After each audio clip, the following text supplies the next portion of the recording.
Commander Jake Murphy had seen a lot of weird stuff in his 15 years of deep space exploration, but this was definitely going in his top 10 list of things that make you question your life choices.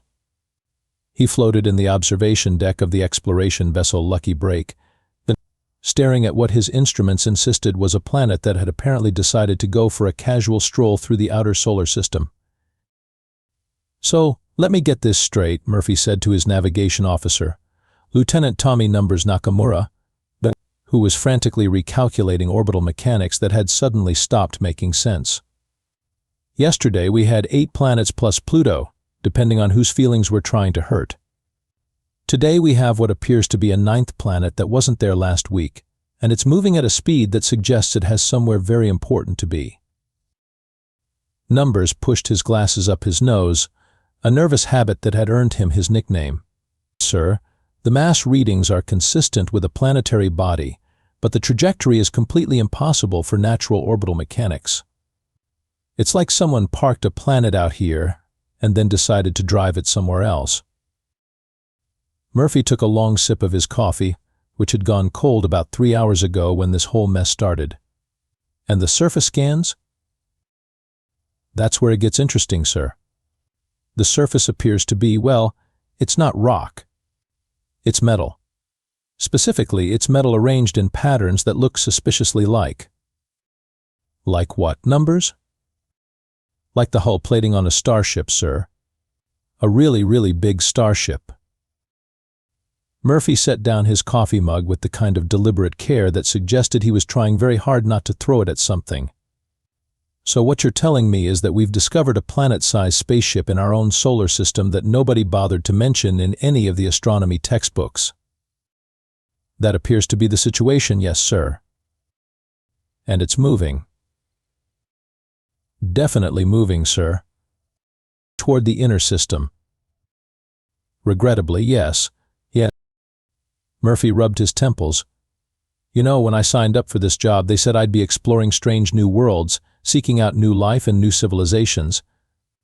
They didn't mention I'd be finding out that my own species apparently builds planets and forgets where they parked them." That's when the lights went out. Well, not exactly out. More like they dimmed to a soft blue glow, and suddenly every screen on the Lucky Break was displaying the same message: "Awakening protocol initiated. Please stand by for fleet mobilization." Murphy looked at Numbers, who was staring at his console like it had personally betrayed him. "Numbers, please tell me you pressed something you weren't supposed to press." "Sir, I haven't touched anything in the last 5 minutes. I've been too terrified to move." The main screen flickered, and suddenly they were looking at what appeared to be the interior of a command center that made the Lucky Break's bridge look like a closet. And sitting in the center of it, looking remarkably pleased with herself, was a woman in an old-style military uniform. "Well, well, well," she said, her voice carrying the kind of authority that made Murphy instinctively straighten his shoulders. "Look what the cat dragged in. I'm Admiral Betty, commander of the Terra Defense Fleet. And you boys just woke me up from a very long nap." Admiral Betty looked exactly like someone's idea of what a military commander should look like. If that someone had been designing video game characters in 2095 and had strong opinions about shoulder pads. Her uniform was crisp, her posture was perfect, and her smile was the kind that suggested she knew several dozen ways to make your life difficult. "Admiral," Murphy said, trying to sound like he'd dealt with planet-sized warships on a regular basis, "I'm Commander Jake Murphy of the exploration vessel Lucky Break. Could you perhaps explain why there's a planet-sized spaceship in our solar system that nobody told us about?" Betty's smile widened. "Oh, that's a good one. Nobody told you about the Terra Defense Fleet? What do they teach you kids in the military these days?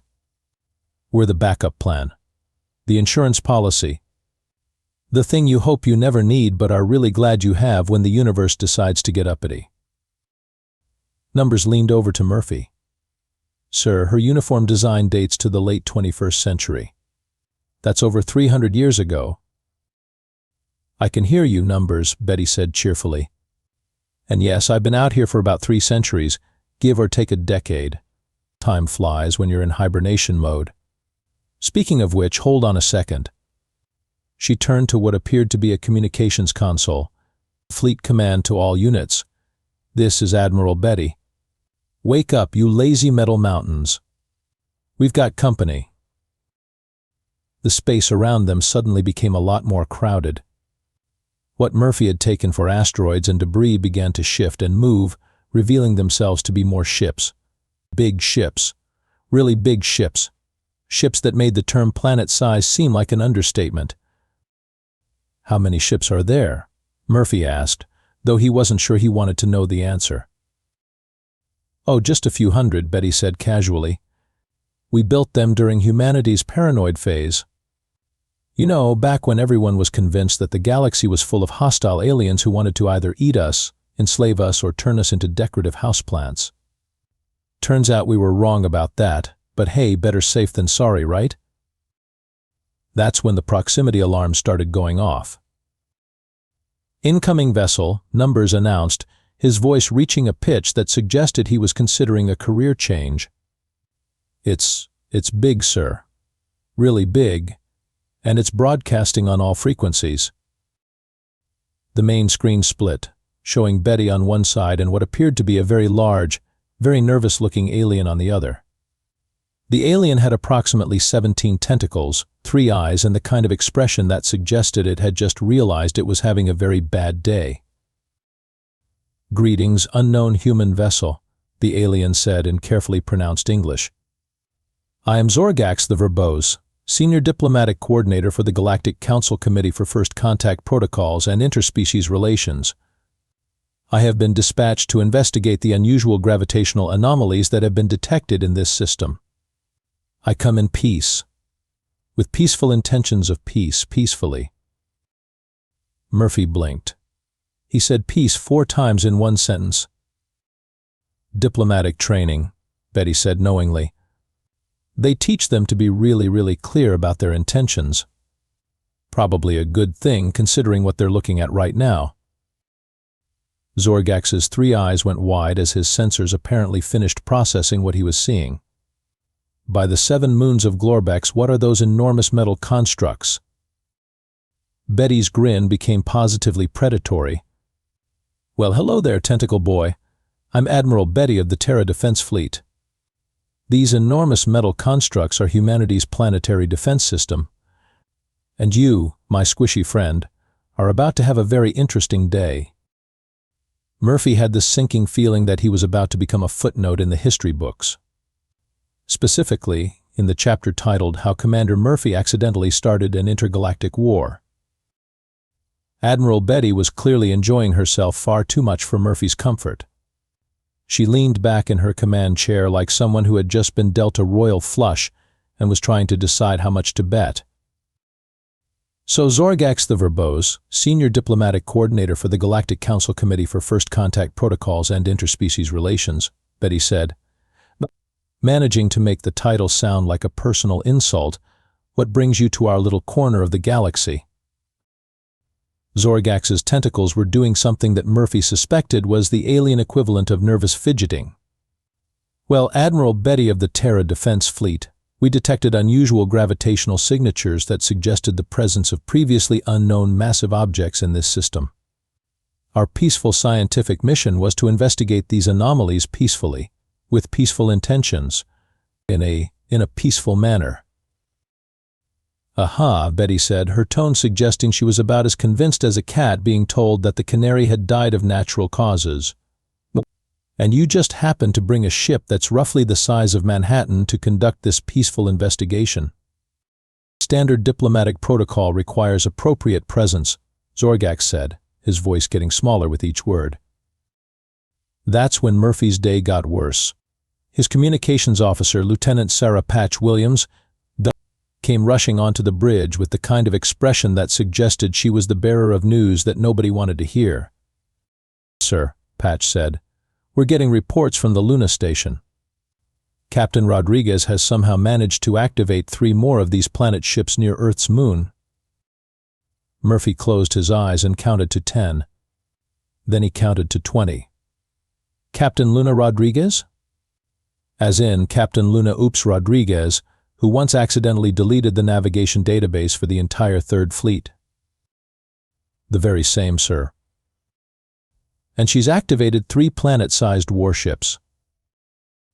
Yes, sir. Apparently, she was investigating what she thought was a new asteroid field and pressed what she described as a really big, really obvious button. Betty's voice cut through Murphy's growing sense of doom. Oh, that's wonderful.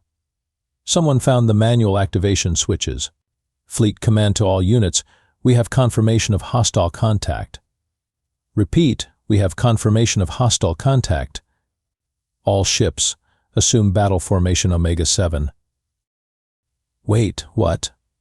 Murphy spun around to face the screen. Admiral, there's no hostile contact. Zorgax here is a diplomat. He's about as hostile as a particularly nervous houseplant. A diplomat who shows up with a massive warship right after we wake up, Betty pointed out. That's either the worst timing in galactic history or a really obvious invasion attempt.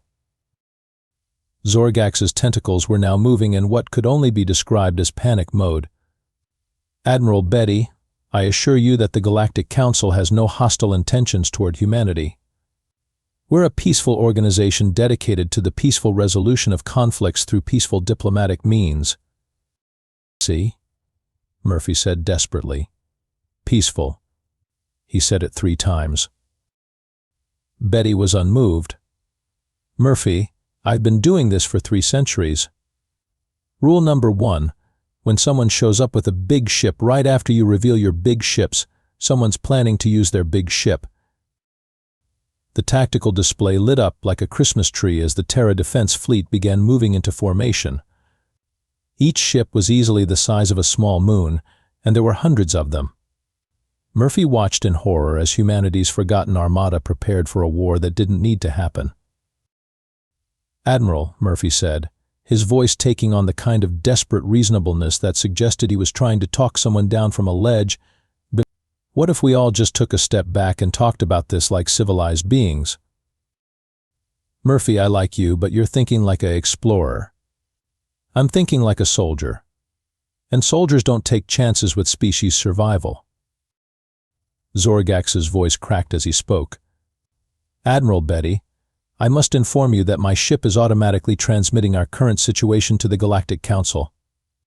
If they perceive a threat to one of their diplomatic missions, they may respond with additional diplomatic support. More ships, Betty translated cheerfully. Excellent.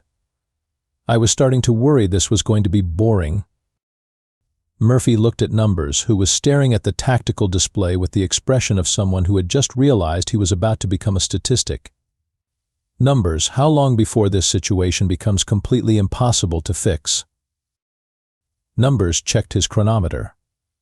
Based on current fleet movements and standard galactic communication delays, I'd say we have about 4 hours before every military force in the galaxy decides to come see what all the fuss is about. 4 hours, Murphy repeated. 4 hours to prevent an intergalactic war that started because humanity forgot where it parked its fleet. Betty's voice cut through his thoughts. Fleet command to all units. Target acquisition in progress. Prepare for defensive action. Murphy realized he was about to make the kind of decision that would either save the galaxy or get him court-martialed. Possibly both. Murphy had always prided himself on being the kind of person who could handle a crisis with grace and professionalism. He was discovering that his definition of crisis had been tragically limited. Patch, he said, trying to keep his voice steady, get me a channel to Captain Rodriguez. If she's the one who started this mess, maybe she can help us figure out how to stop it. The screen flickered, and suddenly Murphy was looking at Captain Luna Rodriguez, who appeared to be standing in what looked like the command center of a ship that had been designed by someone with very strong opinions about the appropriate size of everything. Behind her, Murphy could see what appeared to be several dozen crew members running around with the kind of purposeful panic that suggested they were trying to figure out how to operate equipment that hadn't come with an instruction manual. Murphy. Rodriguez said, her voice carrying the kind of cheerful enthusiasm that suggested she hadn't quite grasped the full scope of the situation. "Isn't this amazing? We found a whole fleet of ships that nobody knew about. It's like finding your car keys in the refrigerator, except the car keys are planet-sized and apparently designed to fight aliens." "Rodriguez," Murphy said, his voice taking on the kind of patience that suggested he was explaining something to a very enthusiastic child, "do you have any idea what you've done?" "Well, I've discovered humanity's secret defense fleet," Rodriguez said proudly. "I thought that was a good thing." "It would be a good thing if the secret defense fleet wasn't currently preparing to fight a war with the Galactic Council." Rodriguez's expression shifted from pride to confusion to something that might have been horror. "Oh, that's not good, is it?" "No, Rodriguez, that's not good." Betty's voice cut through their conversation. "Murphy, you might want to see this. We're getting reports from our deep space sensors. It looks like our tentacled friend wasn't kidding about reinforcements." The tactical display updated, showing new contacts appearing throughout the system. Lots of new contacts, ships of various sizes and configurations, all heading toward Earth with the kind of urgency that suggested they were responding to a crisis. "How many ships?" Murphy asked, though he was beginning to suspect that the answer would not improve his mood. "Current count is 417 alien vessels," numbers reported. "And that number is climbing rapidly." Zorgax's voice crackled through the communications system. "Admiral Betty, Commander Murphy, I've just received word from the Galactic Council. They're dispatching the emergency response fleet to provide diplomatic support. They want to ensure that this situation is resolved peacefully, with peaceful intentions, in a peaceful manner." 417 ships, Betty mused. That's a lot of diplomatic support. Murphy was starting to get a headache. "Admiral, what's the current status of the Terra Defense Fleet?" "We've got 543 ships fully operational, with another 112 coming online within the hour," Betty reported. "All ships are armed and ready for defensive action." "Defensive action," Murphy repeated. "Admiral, what exactly are these ships designed to defend against?" "Oh, the usual," Betty said casually. "Alien invasion, stellar bombardment, hostile takeover of the solar system, that sort of thing. The engineers who designed them were really paranoid. They wanted to make sure that if anyone tried to mess with humanity, they'd regret it." Rodriguez's voice cut through the conversation. "Murphy? I think I found something you need to see." The screen split again, showing Rodriguez standing next to what appeared to be a massive holographic display. The display showed a schematic of the ship she was on, and Murphy could see that what he had taken for weapons systems were actually something else entirely. "Rodriguez," Murphy said slowly, "are those terraforming systems?" "That's what the computer says," Rodriguez confirmed. "Apparently these ships were designed to build planets, not destroy them. The things that look like weapons are actually construction tools. Really big construction tools." Murphy felt something that might have been hope stirring in his chest. "Admiral Betty, could you double-check the specifications on your weapon systems?" There was a pause, and then Betty's voice came back with a tone that suggested she was reading something that didn't quite match her expectations. "Well, that's interesting. According to the technical specifications, our primary weapons are actually planetary construction systems. Our secondary weapons are agricultural deployment systems. Our tertiary weapons are terraforming systems," Murphy finished. "Admiral, I don't think these are warships. I think they're colony ships." Betty's voice was very quiet. "Murphy, I've been calling myself the commander of a defense fleet for 300 years. Admiral, what exactly do you remember about your mission?" "Defend humanity from hostile alien forces," Betty said, but her voice lacked its earlier confidence. "Protect Earth from invasion. Maintain the security of the solar system." "Admiral," Murphy said gently, "what if your mission wasn't to defend against aliens? What if your mission was to defend against extinction?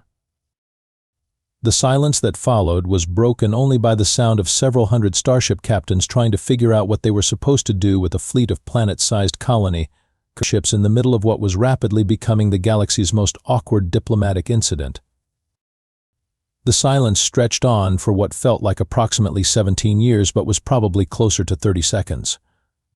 Murphy could practically hear the sound of several hundred military AIs simultaneously having what could only be described as an existential crisis. "Admiral," Murphy said carefully, "I need you to access your original mission parameters. Not the summary, not the executive briefing. The actual, complete mission orders." Betty's voice, when it came back, was missing its earlier confidence. "Accessing primary mission database. Oh my, well, that's significantly different from what I remembered." "What do the orders say, Admiral?" "Mission parameters. Establish and maintain long-term survival infrastructure for human civilization in the event of planetary catastrophe, stellar system failure, or other extinction-level events. Primary objective. Ensure species continuity through mobile colony deployment and resource acquisition. Secondary objective. Provide defense for colony operations against hostile environmental factors." Murphy felt like he'd just watched someone defuse a bomb by accidentally cutting the right wire. "Admiral, you're not the commander of a defense fleet. You're the commander of a survival fleet." 3 centuries, Betty said, her voice taking on a tone that suggested she was reviewing several hundred years of memories and finding them wanting. 3 centuries of preparing for an invasion that was never coming. Zorgax's voice crackled through the communications system. "Did I understand correctly? Your massive fleet of ships is actually a colonization and survival system, not a military armada." "That appears to be the case," Murphy confirmed. "Admiral, what about the other AIs? Are they having the same realization?" "Fleet command to all ships," Betty announced, her voice regaining some of its authority. "All unit commanders, please review original mission parameters. It appears we may have been operating under a slight misunderstanding regarding our primary function." The tactical display began to shift as the planet-sized ships changed their formations. Instead of the aggressive battle formations they had been assuming, they were now arranging themselves into what looked like a construction pattern. "Commander Murphy," came a new voice, deeper and more formal than Betty's. "This is General Frank Stone, commanding officer of the Terra Defense Fleet. I've just reviewed our mission parameters and I believe we owe you and the Galactic Council an apology." "General Stone," Murphy said, "I'm guessing you're Betty's superior officer?" "That's correct, Commander. I've been in deep hibernation for the past 3 centuries, but Admiral Betty's communications have brought me online. It appears that during our extended hibernation we may have misremembered certain aspects of our mission." Betty's voice cut in. "What General Stone is trying to say is that we've been preparing to fight a war that we were never supposed to fight. Our job was to be humanity's backup plan, not its army." Rodriguez's voice joined the conversation. "So what you're saying is that humanity built a fleet of planet-sized ships to ensure our survival, then promptly forgot about them."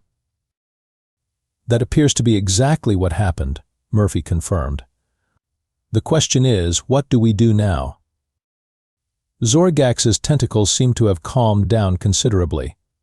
"Commander Murphy, if I may suggest, the Galactic Council has been looking for solutions to several ongoing problems. We have 17 different species whose homeworlds are facing ecological collapse.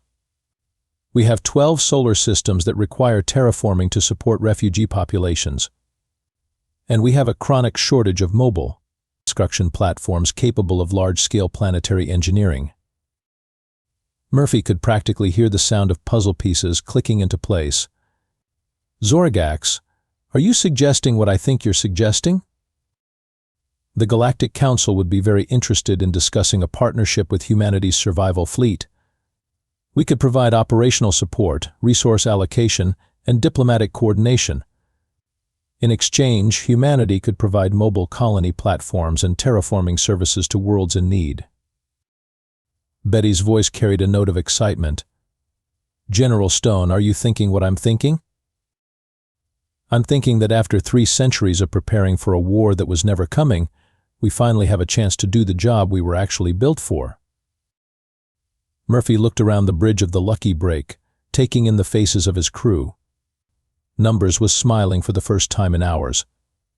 Patch was frantically taking notes on what would probably become the most important diplomatic agreement in human history. Rodriguez was visible on the screen, looking like someone who had just realized that her latest accident had turned into humanity's greatest diplomatic success. "Zorgax," Murphy said, "I think we should probably arrange a formal meeting. Somewhere with a lot of space. We're going to need it." 6 months later, Murphy stood on the observation deck of the Lucky Break, watching what had become the most successful accidental diplomatic mission in galactic history. Around him, the Terra Defense Fleet had transformed from a forgotten armada into what the Galactic Council had officially designated as the Mobile Humanitarian Engineering Corps. Admiral Betty had adapted to her new role with the kind of enthusiasm that suggested she had finally found her true calling. Her planet-sized ship, now designated as New Terra Station, served as the mobile headquarters for the largest terraforming operation in galactic history. She had even updated her uniform, trading in the military styling for something that looked more like a combination of starship captain and construction supervisor. "Murphy." Betty's voice came through the communication system. "You need to see this. We just finished the atmospheric processing on Zeltron 7, and the results are spectacular. The local population is throwing what they call a gratitude festival, which apparently involves a lot of bioluminescent dancing and something that smells like cinnamon." Murphy smiled. "Congratulations, Admiral. How many worlds does that make?" 47 complete terraforming projects, 12 ongoing atmospheric renovations, and 31 mobile colony deployments. Not bad for 6 months' work. Zorgax had become something of a regular fixture on the Lucky Break, serving as what he called the cultural misunderstanding liaison between humanity and the rest of the galaxy. His job, as he explained it, was to help prevent the kind of diplomatic incidents that resulted from humans being humans. "Commander Murphy," Zorgax said, approaching with what Murphy had learned was his official business. "Posture, I have news from the Galactic Council. They voted to establish the Emergency Terraforming Response Protocol. Any world facing ecological collapse can now request immediate assistance from the Mobile Humanitarian Engineering Corps." "That's excellent news," Murphy said. "How's the rest of the galaxy adjusting to having humans as their go-to problem solvers?" "Surprisingly well," Zorgax replied. "Although there have been some interesting reactions. The Andromedans are convinced that humans are a species of secret builders who pretend to be explorers. The Centaurians have started a betting pool on what other forgotten human megaprojects might be discovered. And the Vegan Collective has submitted a formal request for humanity to check their solar system for any accidentally abandoned infrastructure projects." Murphy laughed. "I can't say I blame them. We did kind of set a precedent for forgetting where we put our planet-sized construction equipment." Rodriguez had been promoted to captain of the Mobile Engineering Division, a position that allowed her to use her talent for accidentally discovering things in a more constructive manner. Her latest project involved converting asteroid fields into mobile habitats, a process that she had somehow managed to turn into an art form. "The funny thing is," Murphy said to Zorgax, "we never would have found the fleet if we hadn't been out here doing exactly what we were supposed to be doing. Exploring, investigating, trying to understand the universe around us." "Perhaps that's the point," Zorgax suggested. "Your species has a remarkable ability to solve problems you didn't know existed. The Terra Defense Fleet is the perfect example. You built a solution to a problem that hadn't happened yet, then forgot about it until you needed it." Murphy considered this. "So you're saying we're accidentally competent?" "I'm saying you're prepared for everything, including things you don't know you're prepared for." General Stone's voice joined the conversation. "Murphy, we've just received a priority communication from the Outer Rim. Apparently, there's a stellar system facing imminent collapse due to their sun going unstable. They're requesting immediate evacuation assistance. How many worlds? 12 inhabited planets, approximately 4 billion sentient beings. Murphy felt the familiar thrill of a new challenge. Admiral Betty, what's our response time? Give me 6 hours to coordinate the fleet movements, and we can have a full evacuation and temporary habitat deployment ready to go. Outstanding. Zorgax, could you handle the diplomatic coordination? It would be my pleasure, Commander. As Murphy watched the fleet begin its preparations for another impossible rescue mission, he reflected on how much had changed since that day when they had discovered a planet that turned out to be humanity's forgotten insurance policy. The galaxy had learned that humans were the kind of species that built solutions to problems they hoped they'd never have, then forgot about them until someone accidentally pressed the wrong button. The Galactic Council had learned that sometimes the best diplomatic solution was to give humans a problem to solve and then get out of their way. And humanity had learned that their greatest strength wasn't their ability to fight, but their ability to build, to adapt, and to help. You know, Zorgax, Murphy said as they watched the planet-sized ships begin their journey to the outer rim, I'm starting to think we should probably check Earth's deep storage facilities. Who knows what else we might have forgotten about? Zorgax's tentacles did what Murphy had learned was the alien equivalent of a nervous laugh. Commander Murphy, I'm not sure the galaxy is ready for any more of humanity's surprises. Murphy grinned. That's what makes it interesting. In the distance, the Terra Defense Fleet, now humanity's gift to the galaxy, disappeared into hyperspace on another mission to save worlds that needed saving. And somewhere in the back of Murphy's mind, he couldn't help but wonder what other forgotten projects might be waiting to be discovered. After all, humans had always been really good at being prepared for things they didn't know they needed to be prepared for.